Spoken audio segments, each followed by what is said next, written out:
সেদিন সন্ধ্যাবেলায় কোনো প্ল্যানিং ছাড়াই আমরা কিন্তু বেরিয়ে পড়েছিলাম ঘুরতে। আর ঘুরতে ঘুরতে তো আমরা চলে গেছিলাম মেনুতে।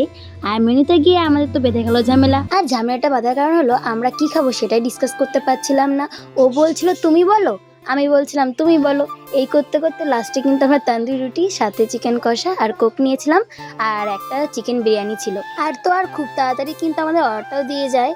আর তারপর দেখো আমরা কিন্তু আবার হাসাহাসি শুরু করে দিয়েছিলাম, আমাদের ঝামেলা বেশিক্ষণ থাকে না। আজকে আমরা এই ভিডিওটা দেখার পর অনেকের মনে অনেক কোয়েশ্চেন হবে, অনেক খারাপ কথা বলবে, কিন্তু তাতে আমার কোনো রকম কোনো যায় আসে না। কারণ হলো আমাদের দুজনের ফ্যামিলি সাপোর্ট করে, তাই কে কি বললো তাতে আমার কোনো যায় আসে না। তোমরা হয়তো ভাবছো হঠাৎ করে আমি এরকম কেন কথা বলছি।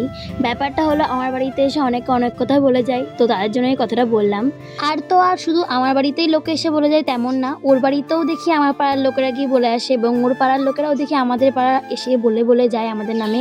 আমার দোকানে এসেও বলে যায়, তো তার জন্য এই কথাটা আমি বললাম। তারা বানিয়ে বানিয়ে এমন কথা বলে যেটা কোনোদিন হয়ও নি। তারা যদি এক জায়গার কথা আর এক জায়গায় গিয়ে লাগিয়ে খুশি থাকতে পারে তো তারা থাকুক, আর আমি আমার মতন আমার কাজ করে যাব, তাতে কোনো রকম আমার প্রবলেম নেই। ভেবে তো ছিলাম এসব বিষয়ে কোনো রকম কোনো কথা বলবো না, কিন্তু তাও বাধ্য হয়ে বলতে হলো আমায়। আর ভিডিওটার টপিকটা আমি শুরু করেছিলাম অন্য বিষয় নিয়ে, কিন্তু সেটা শেষ করলাম আমি অন্যরকম বিষয় নিয়ে।